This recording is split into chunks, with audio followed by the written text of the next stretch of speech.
welcome my student. How are you? Are you fine? अच्छे हैं, स्वस्थ हैं और मस्त हैं, है ना? और रसायन विज्ञान पढ़ने में आनंद भी आ रहा होगा। आनंद आ रहा है कि नहीं आ रहा है? आ रहा है। ऐसे ही आनंद लेते हुए हम लोग एक एक टॉपिक पर चर्चा करते हुए आगे बढ़ते चले। आज हम लोगों की चर्चा का विषय क्या है? अपर रूपता। ये टॉपिक बेटा किसी क्लास बाउंड टॉपिक नहीं है। ये 9वीं से लेकर के 10वीं 11वीं 12वीं सारे बच्चों को जानना चाहिए कि अपर रूपता क्या होता है। प्रकृति में बेटा बहुत सारे ऐसे तत्व हैं जो एक रूपों में नहीं कई रूपों में पाए जाते हैं और उनके गुणों में भिन्नता होती है। उनके गुणों में क्या होती है? भिन्नता होती है। ऐसे तत्वों को अपर रूप कहते हैं। एक दूसरे के क्या कहेंगे? अपर रूप। क्लियर? जब कोई तत्व प्रकृति में एक या एक से अधिक रूपों में पाया जाता है तो उन्हें एक दूसरे के अपर रूप कहते हैं और इस गुण को क्या कहते हैं? अपर रूपता। इस गुण को क्या कहेंगे? अपर रूपता। राइट? दूसरा पॉइंट हम लोगों का चर्चा चलेगा क्या? बहुरूपता। बहुरूपता को कहते हैं पॉलीमॉर्फिज्म। पॉलीमॉर्फिज्म। और अपर रूपता को क्या कहते हैं? एलोट्रॉपी। क्या कहेंगे? एलोट्रॉपी। राइट? उसके बाद एक छोटा सा टॉपिक है समावयवता। ये छोटे छोटे इनिशियल चीज है बेटा, इंट्रोडक्शन है, परिचय है, ये सबको जानना चाहिए। इसके लिए कोई क्लास का लिमिट नहीं है कि फला क्लास के लिए वीडियो है तो हम काहे देखें। ये सबको देखना चाहिए। तो क्या कहेंगे? कुछ तत्व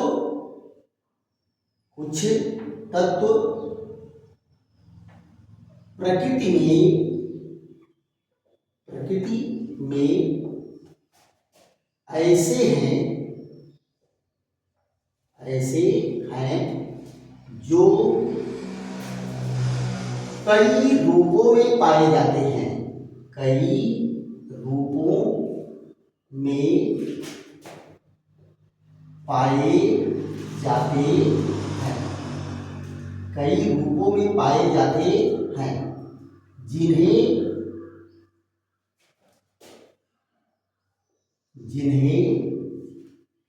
एक दूसरे के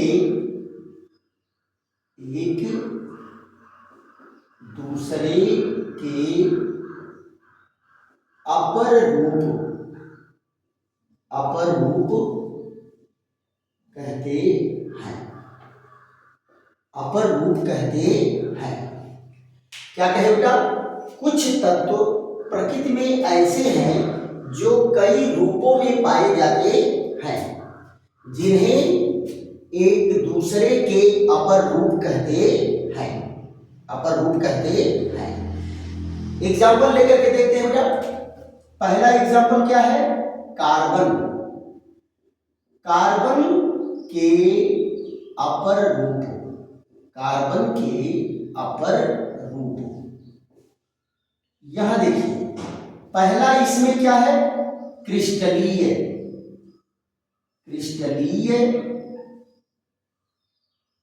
अपर रूप। क्रिस्टलीय अपर रूप। इसमें बेटा कौन आ जाता है? हीरा है। और कौन है? ग्रेफाइट है। और कौन है बेटा? एक फुलरेंस होता है। कौन होता है? फुलरेंस। ये फुलरेंस होता है। ये कार्बन के 3 क्रिस्टलीय रूप हैं। आगे के क्लास में बेटा जब हम कार्बन पढ़ाएंगे तो कार्बन का एक डिटेल चैप्टर है, जब उसमें पढ़ाएंगे तो इन पर जो है विशेष चर्चा हम लोगों की चलेगी। दूसरा क्या है बेटा? अक्रिस्टलीय अपर रूप। अक्रिस्टलीय अपर रूप, अपर रूप, अक्रिस्टलीय अपर रूप। इसको ही बेटा कर लो क्रिस्टलीय, यहां चेंज कर लेते हैं इस रूप में, ये क्रिस्टलीय अपर रूप। यहां देखो कौन है, अक्रिस्टलीय वाले में क्या आ जाएगा, कोयला। फिर उसके बाद कौन आ जाएगा, गैस कार्बन, गैस कार्बन। फिर उसके बाद कौन है, काष्ठ कोयला, काष्ठ कोयला। फिर उसके बाद क्या आ जाएगा, चारकोल, ईटीसी। ये सब क्या है, ये कार्बन के वे अपर रूप हैं जो क्रिस्टल के रूप में नहीं पाए जाते। क्रिस्टल क्या होता है बेटा, जब किसी तत्व के परमाणु या अणु एक निश्चित ज्यामितीय क्रम में व्यवस्थित होते हैं तो उस रचना को क्रिस्टलीय रचना कहते हैं। तो इनकी ज्यामितीय रचना तो फिक्स है, बट इनकी ज्यामितीय रचना कोई निश्चित नहीं होती। ये अक्रिस्टलीय होते हैं और ये क्रिस्टलीय होते हैं। दूसरी चीज जान लो कि जो क्रिस्टलीय ठोस होते हैं इनके गलनांक निश्चित होते हैं, लेकिन इनके गलनांक निश्चित नहीं होते। क्लियर। अब जरा दूसरा देख लो, दूसरा कौन है, एग्जाम्पल है फास्फोरस। फास्फोरस के अपर रूप, फास्फोरस के अपर रूप। यहां देखो एलोट्रॉप्स ऑफ फास्फोरस, इसके 3 रूप हैं। एक तो होता है बेटा सफेद या पीला फास्फोरस, सफेद या पीला फास्फोरस। ये भी बेटा जब 5th A वर्ग की चर्चा हम लोग करेंगे तो उसमें फास्फोरस पर डिटेल चर्चा है। सफेद फास्फोरस क्या होता है, इसके गुण धर्म क्या होते हैं। फिर दूसरा क्या है, लाल फास्फोरस, लाल फास्फोरस। और जल्दी में अभी खोजा गया है एक तीसरा जिसको काला फास्फोरस कहते हैं। तो फास्फोरस कितने रूपों में पाया गया, 3 रूपों में पाया जाता है। तो ये क्या है, ये फास्फोरस के अपर रूप हैं। यहां पर देख लो बेटा ऑक्सीजन, ऑक्सीजन भी प्रकृति में 2 रूपों में पाया जाता है। ऑक्सीजन के अपर रूप, ऑक्सीजन के अपर रूप। यहां जरा देखो ऑक्सीजन के 2 अपर रूप हैं। एक तो ऑक्सीजन है जिसको आप लोग जानते हैं, इसका फार्मूला क्या है, O2। और दूसरा इसका अपर रूप है जिसको कहते हैं ओजोन। क्या कहते हैं, ओजोन। इसका फार्मूला क्या होता है, O3। इसका फार्मूला क्या है, O3। तो ये बेटा क्या है, ये है अपर रूप। इस गुण को देखो बेटा, ये सब एक दूसरे के अपर रूप हैं। कार्बन में ये फास्फोरस भी एक दूसरे का, तीनों एक दूसरे का अपर रूप है। ऑक्सीजन में ये दोनों ऑक्सीजन भी एक दूसरे के अपर रूप हैं। इस गुण को क्या कहते हैं, इस गुण को कहते हैं अपर रूपता, एलोट्रॉपी। क्या कहते हैं, एलोट्रॉपी। तो इसका स्क्रीनशॉट ले लीजिए। उसके बाद हम बहुरूपता पर चर्चा करते हैं। किस पर चर्चा करते हैं, बहुरूपता पर। तो दूसरा पॉइंट हम लोगों का है बहुरूपता। जरा ध्यान दो, बहुरूपता का मतलब ही है कि कई रूपों में ये पाया जाएगा। लेकिन ये किसके होते हैं, ये यौगिकों के होते हैं। ऐसे क्रिस्टलीय यौगिक जो कई रूपों में पाए जाते हैं उन्हें एक दूसरे के बहुरूप कहते हैं। अरे भाई आप अंदाज लगाओ, एक ही आदमी अगर कई रूप बना के रह रहा है तो उसको बहुरूपिया नहीं कहते हैं।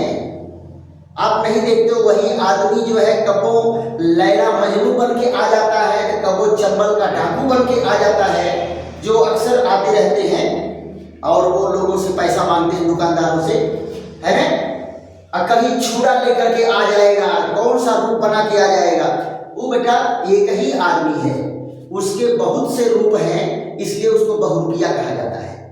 तो उसी तरह से प्रकृति में अगर कोई ऐसा यौगिक है, क्रिस्टलीय यौगिक है, और जो कई रूपों में पाया जा रहा है, तो वो भी एक दूसरे के बहुरूप कहलाते हैं। और इसी गुण को क्या कहते हैं? बहुरूपता। क्या कहते हैं? बहुरूपता, है ना। अब बहुरूपता की अंग्रेजी क्या होती है? पॉलीमार्फिज्म। तो यहां देखो दूसरा पॉइंट हम लोगों का क्या है? बहुरूपता। यहां देखो बहुरूपता,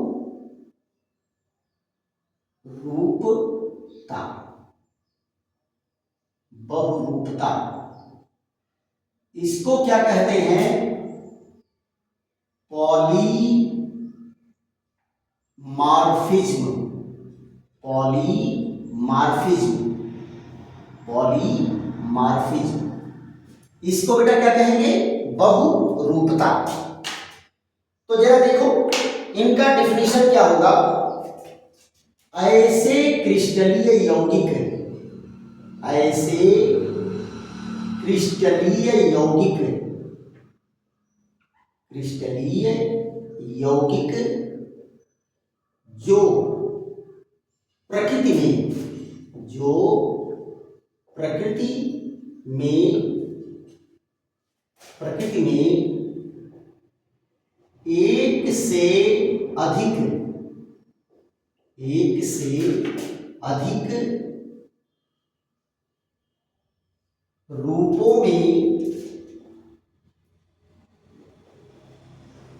एक से अधिक रूपों में पाया जाता है, पाया जाता है। एक दूसरे के, एक दूसरे के बहुरूप कहलाते हैं, एक दूसरे के बहुरूप कहलाते हैं। और इस गुण को, इस गुण को बहुरूपता, बहुरूपता कहते हैं, बहुरूपता कहते हैं। देखो बेटा क्या कहे कि ऐसे क्रिस्टलीय यौगिक जो प्रकृति में एक से अधिक रूपों में पाया जाता है, वो एक दूसरे के बहुरूप कहलाते हैं। ध्यान दो बेटा, अपर रूपता में तत्व की बात किया गया है, और यहां किसकी बात किया जा रहा है? यौगिक की बात किया जा रहा है। क्लियर? तो यहां पर जरा देखो इनके एग्जाम्पल कौन है? इनके एग्जाम्पल है जिंक सल्फाइड। पहला एग्जाम्पल कौन है? Zinc sulphide. यहां देखो इसका नाम क्या है? Zinc sulphide.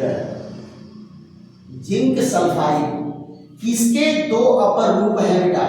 पहला कौन है? Zinc blende, zinc blende. ये देखो जिंक ब्लेंड, ऐसे देखो बेटा लिखते हैं जिंक ब्लेंड। और इसका ये एक और रूप में पाया जाता है जिसको कहते हैं वोल्टजाइड। वोल्टजाइड, वोल्टजाइड क्या है? WURTZID, वोल्टजाइड। वोल्टजाइड दो रूपों में, जिंक सल्फाइड के दो बहुरूप हैं, एक कौन है? जिंक ब्लेंड है, और दूसरा कौन है? वोल्टजाइड। बेटा याद कर डालो इसको। हाँ, दूसरा इसका जरा देखो कौन है? दूसरा है कैल्शियम कार्बोनेट। कैल्शियम कार्बोनेट, ये देखिए कैल्शियम कार्बोनेट। कैल्शियम कार्बोनेट, इसके भी बेटा दो बहुरूप होते हैं। क्या होते हैं? दो बहुरूप। पहला इसमें कौन है? पहला है कैल्साइट। कौन है? कैल्साइट। ये देखिए कैल्साइट। और दूसरा कौन है? आर्गोनाइट। आर्गोनाइट, यहां देखो आर्गोनाइट। आर्गोनाइट, ये दो जो है कैल्शियम कार्बोनेट के बहुरूप है। तो इस गुण को क्या कहेंगे बेटा? बहुरूपता कहेंगे। बस अगर मान लो परीक्षा में पूछ रहा है तो बस खाली डिफिनीशन देना और एक तो एग्जाम्पल देना है, इससे ज्यादा देना नहीं है। देखो बेटा तीसरा पॉइंट यहां पर क्या है? समावयवता। तीसरा पॉइंट हम लोग चर्चा किसकी करेंगे? समावयवता। यहां देखो समावयवता पर बेटा हम लोगों की विशेष चर्चा चल चुका है। इसके 4-5 वीडियो हम लोगों के पढ़ चुके हैं। तो अगर समावयवता का डिटेल चर्चा करना है तो आप वहां जाकर के देख लीजिएगा, सारे वीडियो आपके सामने आ जाएंगे। और ये इनिशियल केमिस्ट्री चूंकि चर्चा कर रहे हैं, मोस्टली 9वीं 10वीं और 11वीं के लिए है ना? तो इसमें जो है बहुत ज्यादा डिटेल चर्चा नहीं करना है। समावयवता, इसकी अंग्रेजी क्या होती है? आइसोमेरिज्म। अंग्रेजी क्या होती है? आइसोमेरिज्म। क्लियर? यहां पर क्या कहा जाएगा कि इसमें क्या होता है बेटा? एक ही अणुसूत्र से कई यौगिक लिखे जाते हैं। एक ही अणुसूत्र से कई यौगिक लिखे जाते हैं और वो सारे यौगिक अलग अलग होते हैं। सारे यौगिक क्या है? अलग हैं, उनके गुण अलग हैं। तो इसको हम क्या कहेंगे? एक दूसरे के समावयवी कहेंगे। और इस गुण को क्या कहते हैं? समावयवता। क्या कहते हैं? समावयवता। तो इसकी परिभाषा क्या होगी? यहां देखो, जब एक ही अणुसूत्र से एक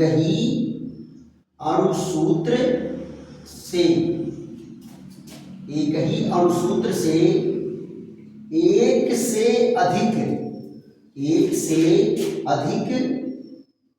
यौगिक लिखे जाते हैं। एक से अधिक यौगिक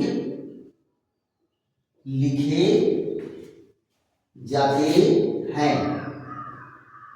जाते हैं तो वे एक दूसरे के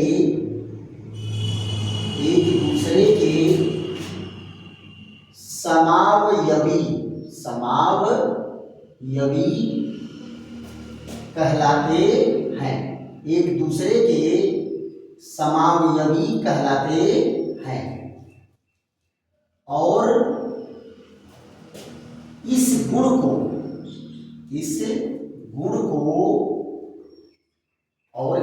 को समावयवता कहते हैं। समावयवता कहते हैं। इस गुण को समावयवता कहते हैं। और वे जो यौगिक हैं गुणों में एक दूसरे से 100% भिन्न होते हैं।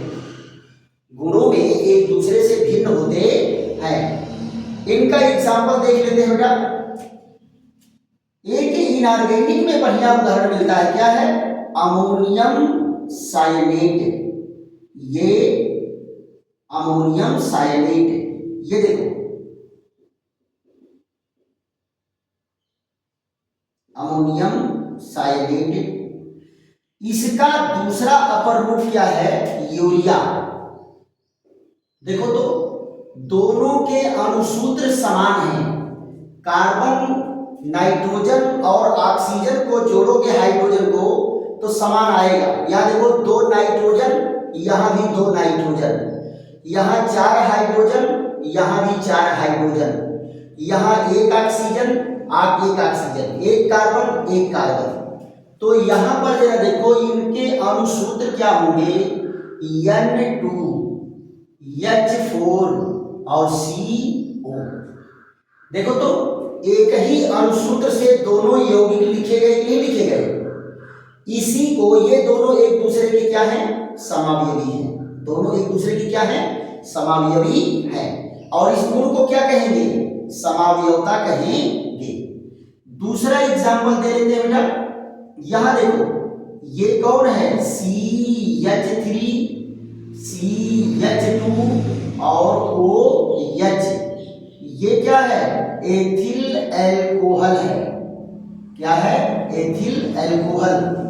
इसका दूसरा यौगिक कौन है जरा देखो तो, CH3O और CH3। देखो दोनों के अणुसूत्र एक ही है, 2 कार्बन, यहां भी 2 कार्बन, 6 हाइड्रोजन 6 हाइड्रोजन, एक ऑक्सीजन एक ऑक्सीजन, है ना। यानी इनके भी अणुसूत्र क्या है, बराबर हैं, C2H6O। एक ही अणुसूत्र है, लेकिन ये कौन है, ये है डाईमेथिल ईथर, डाईमेथिल ईथर। और ये वाला क्या बना बेटा, यूरिया। क्या है, देखो अमोनियम साइनेट और यूरिया एक दूसरे के समावयवी हैं, एथिल एल्कोहल और डाईमेथिल ईथर एक दूसरे के समावयवी हैं, और इस गुण को ही क्या कहते हैं, समावयवता। इंट्रोडक्शन में बेटा बस इससे ज्यादा की जरूरत नहीं है। और अगर ये टॉपिक आज का समझ में आया है तो खूब लाइक करिए, शेयर करिए, सब्सक्राइब करिए, और जहां कठिन लग रहा है तो वहां आप कमेंट भी करके बताइए, तो और भी आसान करने का प्रयास किया जाएगा। आज का वीडियो यही विश्राम लेता है, फिर आगे मिलते हैं एक नए बेहतरीन वीडियो के साथ। थैंक यू, धन्यवाद।